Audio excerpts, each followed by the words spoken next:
After completing this lesson, you'll be able to understand tags, create a structural framing tag family, and add tags to a structural plan. The objective domains covered are 3.1b, create and modify annotation families for documentation.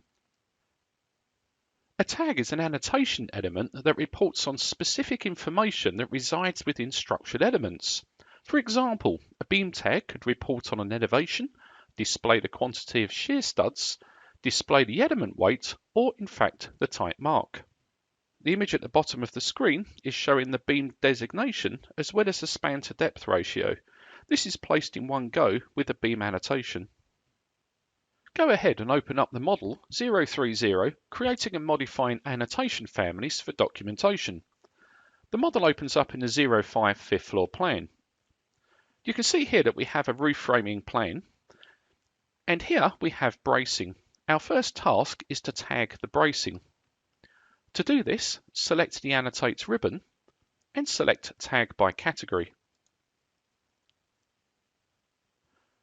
On the options bar, we can control the placement of the tag, whether it's horizontal or vertical, and also the type of tag we're placing. So here we can access our loaded tags.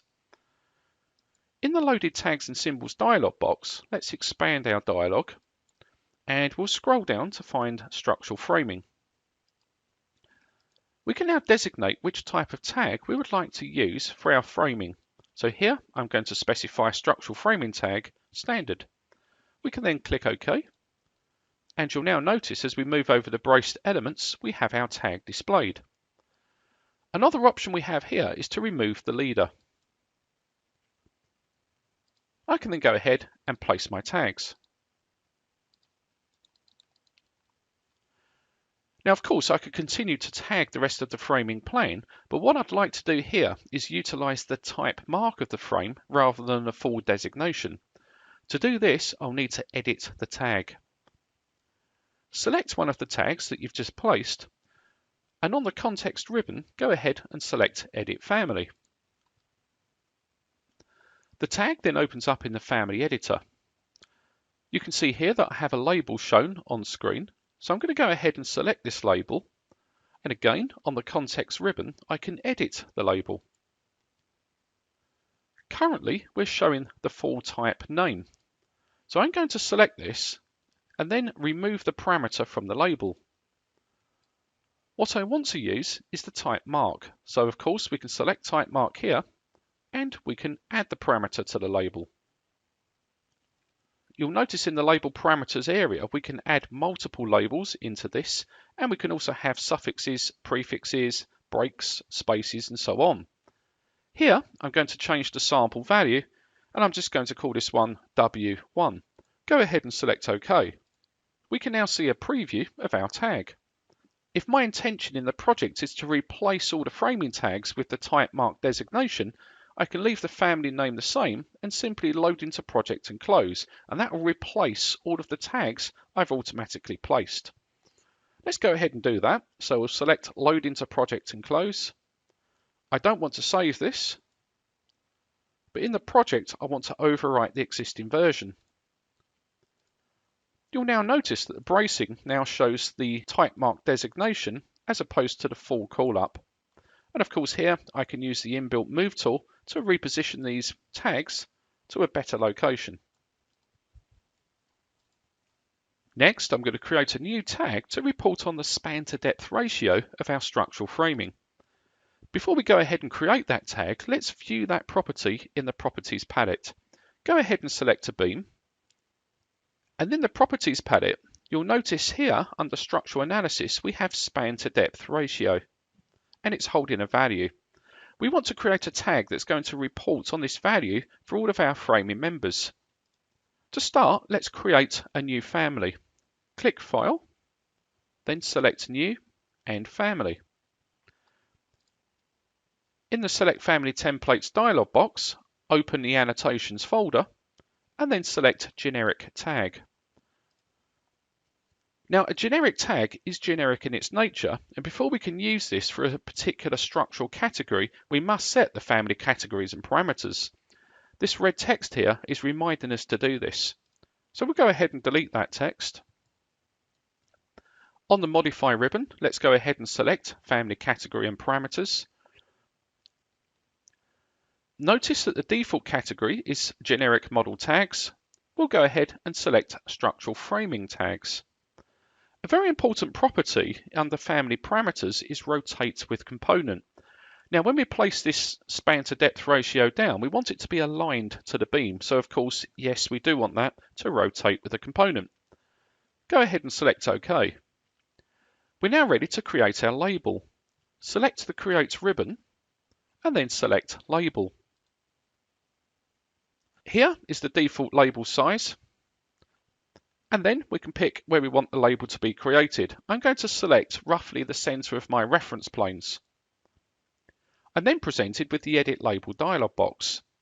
Now, our span to depth ratio will not be displayed in this particular dialog because it's a shared parameter.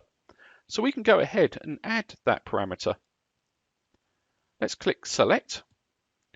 And now we'll change our group to Structural Framing. And here we have our span to depth ratio. We can then go ahead and add that across into our label parameters.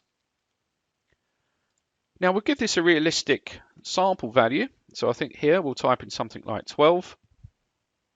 And then we want to designate a prefix to this. So I'm going to type in here S:(D). And then I'm going to put a space in. So span to depth ratio, and then it's going to give us the span to depth ratio with a space. Let's go ahead and select OK. And there's our new tag created. Of course, we'll need to save this. So on the Quick Access toolbar, select Save. Save it into your current folder, and we'll call this Span to Depth Ratio. Go ahead and select Save. We now want to load this into our project and close, so we can click Load into Project and Close. And of course now, when we hover over Structural Framing, you can see that Revit is now displaying our span to depth ratio. We're not going to add that using the tag. We're going to use a beam annotation to add this as well as a tag. A more efficient way of placing tags on the plan is to use beam annotations.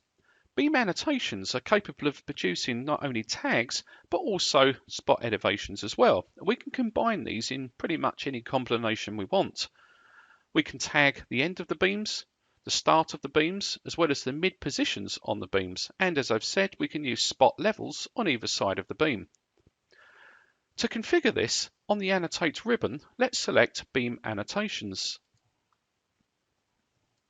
In the Beam Annotations dialog box, you'll note here that all beams in the current plan view are going to be placed with a beam annotation. We also have two tabs here. We have level beams in plan, and we also have sloped beams in plan. Our roof plan contains both level and sloped members, so we'll set the same settings for both of these tabs. Before we go ahead and set this area up, you'll also notice here we have placement settings. This configures the distance of the tag or the level from the end of the beam, also the vertical distance from the edge of the beam. You'll notice the default value is 3/8, but of course I could change that if I wanted to. Let's go ahead and select OK to placement settings. So in the first tab, Level Beams in Plan, you'll notice at the minute that we're showing structural tags at the start and the end of the beam, as well as a tag in the center of the beam. Let's set the tag at the end of this beam. So here, currently, we're showing the start forces on the beam. Note I could show a spot elevation, but in this case, I want to select none. I'll do the same for the right-hand side of the beam. And we just want to ensure that this tag in the center of the beam is in fact our standard framing tag. You may remember that the standard framing tag is just going to report on the type mark. At the bottom of the beam, we're going to place our new span to depth ratio. So let's select Structural Framing Tag, and you'll note the type is span to depth ratio. Of course, we could select a new type if we wanted to. Let's repeat these settings for sloped beams in plan. So we'll make sure we set the start and end tags to none. Double check that this tag is reporting our standard type mark. And here again, we'll add in a structural framing tag of our span to depth ratio. Go ahead and select OK. And you'll now note that the beam designation tag and also the span to depth ratio and is now tagged on all of our roofing plan. Much more efficient way of placing tags.